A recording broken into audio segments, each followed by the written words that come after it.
Capítulo 4. Estratégias da mente para evitar o agora. A perda do agora. A ilusão central. Mesmo que eu aceite que o tempo é uma ilusão, que diferença isso fará na minha vida? Tenho que continuar a viver em um mundo absolutamente dominado pelo tempo. O entendimento intelectual é apenas mais uma crença e não vai fazer muita diferença para a nossa vida. Para perceber essa verdade, temos que vivenciá-la. Quando cada célula do nosso corpo está tão presente que vibra com a vida, e quando conseguimos sentir essa vida a cada momento como a alegria do ser, podemos dizer que estamos livres do tempo. Mas ainda tenho de pagar as contas e sei que vou envelhecer e morrer, exatamente como todas as pessoas. Como posso dizer que estou livre do tempo? As contas de amanhã não são um problema. A degeneração do corpo não é um problema. A perda do agora é o problema. Ou melhor, a ilusão central que transforma uma situação simples, um acontecimento ou uma emoção em um problema pessoal e em sofrimento. Perder o agora é perder o ser. Livrar-se do tempo é livrar-se da necessidade psicológica, tanto do passado quanto do futuro.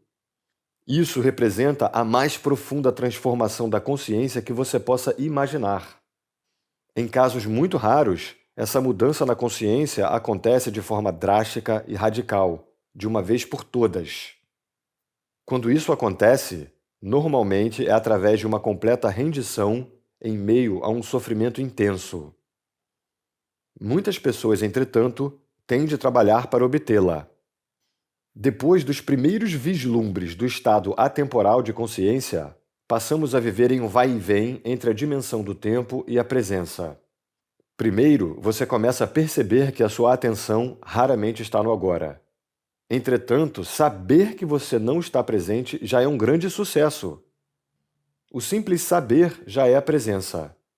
Mesmo que no início dure só alguns segundos no tempo do relógio antes de desaparecer outra vez. Depois, com uma frequência cada vez maior, você escolhe dirigir o foco da consciência para o momento presente. Você se torna capaz de ficar presente por períodos mais longos. Portanto, antes que sejamos capazes de nos estabelecer com firmeza no estado de presença, oscilamos periodicamente de um lado para o outro, entre a consciência e a inconsciência, entre o estado de presença e o estado de identificação com a mente. Perdemos o agora várias vezes, mas retornamos a ele. Por fim, a presença se torna o estado predominante. A maioria das pessoas nunca vivencia a presença. Ela acontece apenas de modo breve e acidental, em raras ocasiões, sem ser reconhecida pelo que é. Muitos seres humanos não se alternam entre a consciência e a inconsciência, mas somente entre diferentes níveis da inconsciência. A inconsciência comum e a inconsciência profunda.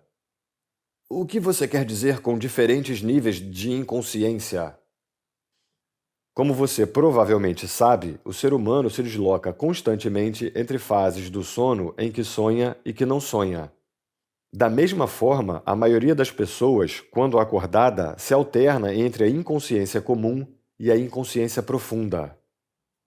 Chamo de inconsciência comum essa identificação com os nossos processos de pensamentos e emoções, nossas reações, desejos e aversões.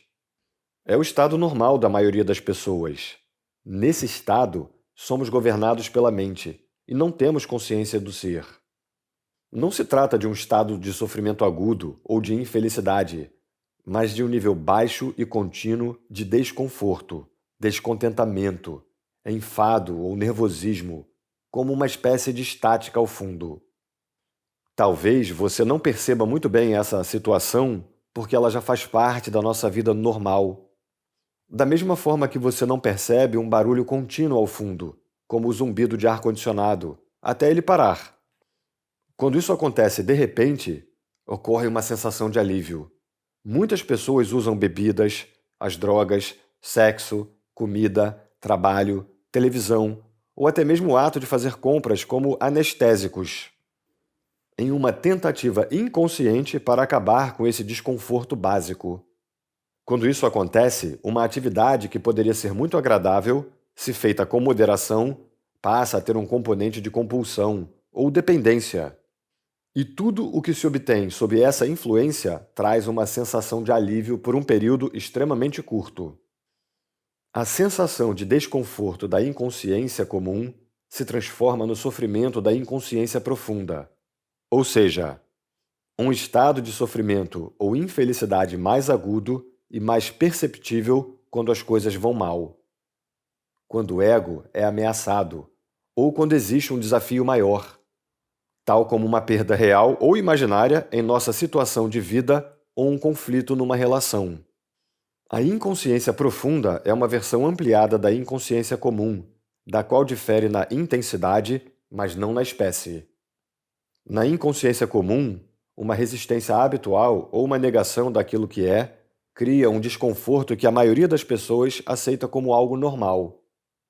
Quando essa resistência se intensifica através de algum desafio ou ameaça ao ego, faz aflorar uma negatividade intensa que se manifesta sob a forma de raiva, medo profundo, agressão, depressão, etc. A inconsciência profunda significa, com frequência, que o sofrimento começou e que você passou a se identificar com ele. A violência física não aconteceria sem o estado de inconsciência profunda. Ela pode explodir com facilidade quando as pessoas geram um campo coletivo de energia negativa. O melhor indicador do nível de consciência é a maneira como você lida com os desafios da vida. É através desses desafios que uma pessoa já inconsciente tende a se tornar mais profundamente inconsciente, e uma pessoa consciente a se tornar mais intensamente consciente. Podemos nos valer de um desafio para nos acordar ou para permitir que ele nos empurre para um sono ainda mais profundo.